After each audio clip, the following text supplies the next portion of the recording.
It's the Andy Griffith Show, Facts and Trivia, with your host, Bob Snap.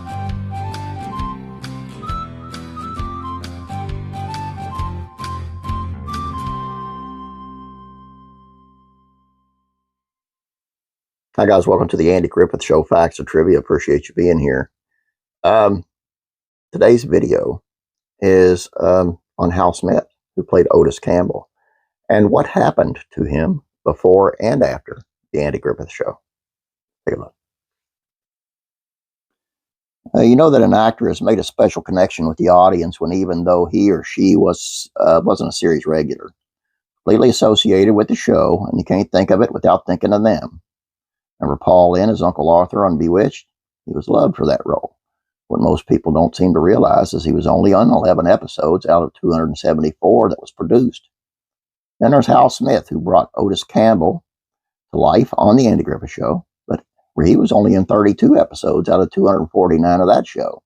That's star power. As fans are well aware, Otis had an arrangement with Sheriff Andy Taylor. When he got too drunk and was stumbling around the streets of Mayberry, he would bring himself to the courthouse and lock himself in a cell to sleep it off.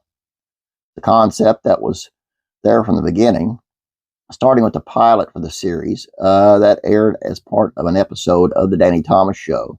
So in that show, Frank Cady, Mr. Drucker of Green Acres, filled that role as Will.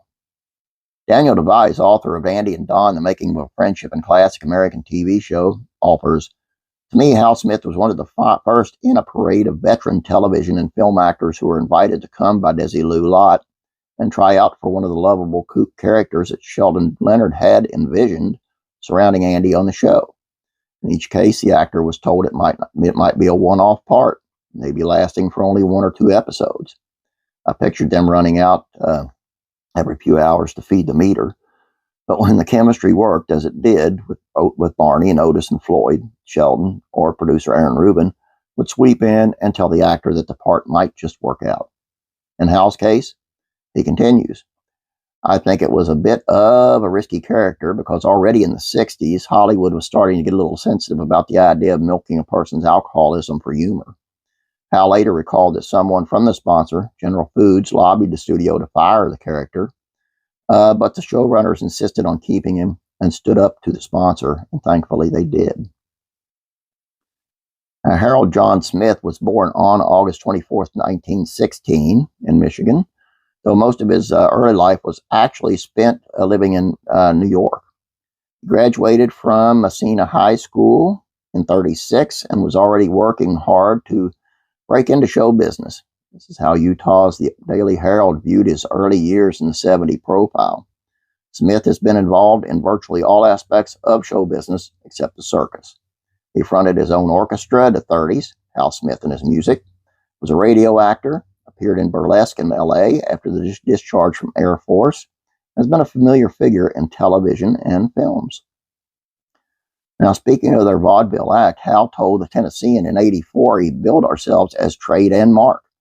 We did comedy, impressions, songs. We did all the amateur shows that they had in those days till they told us to stop coming. You aren't amateurs anymore, they told us. He added that he started singing with bands when he was 14, which didn't exactly thrill his parents, but he emphasized to them how much he wanted to be in show business.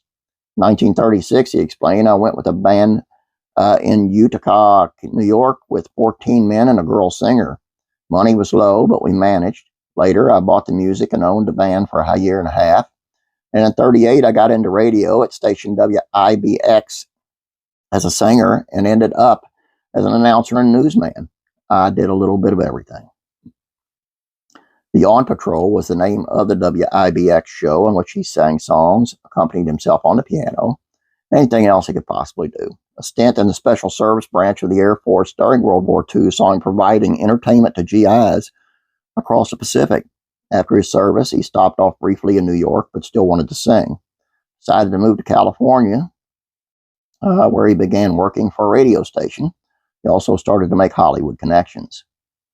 In '46, he had a small role in the film Stars Over Texas, followed by another 17 roles throughout the '50s, most of which were uncredited, though he was thrilled to be getting the work anyway. Other films included Ma and Pa Kettle at the Fair, Francis Covers the Big Town, Walking My Baby Back Home, and There's Always Tomorrow, and Hot Car Girl. I just wanted to be a supporting actor, said Hal, and it's been wonderful for me. The big change came as he was working at Glendale, California radio station when a friend named Tom Harmon asked him to be an announcer on his show, Here Comes Harmon. He called me up and said, "Hey, little fat man, I've got a show. Come on over. I want you to do this," the actor recalled. His TV debut was in The Adventures of Ozzie and Harriet. Between 53 and 63, he appeared in 27 episodes. He guest starred on Death Valley Days, The Life and Legend of Wyatt Earp. 4 episodes of Have Gun Will Travel, Bonanza, 3 episodes of Gunsmoke and Perry Mason. On top of all that work in radio really paying off as he was given the opportunity to provide his voice to bring animated characters to life like Huckleberry Hound Show, Quick Draw McGraw, The Bugs Bunny Show, The Flintstones, The Yogi Bear, The Jetsons, Magilla Gorilla, and a lot more.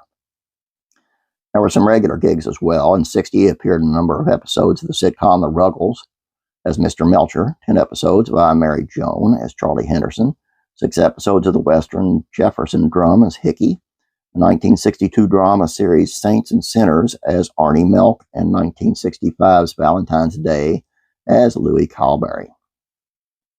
Author and journalist Lawrence P. Gooley, who wrote a wonderful profile of Hal Smith that explores much of his early life in an unprecedented way, points out despite the fact he had been in show business all his life and performed nearly nonstop since leaving high school, Hal's next quarter century of life alone would have constituted an excellent career for any actor.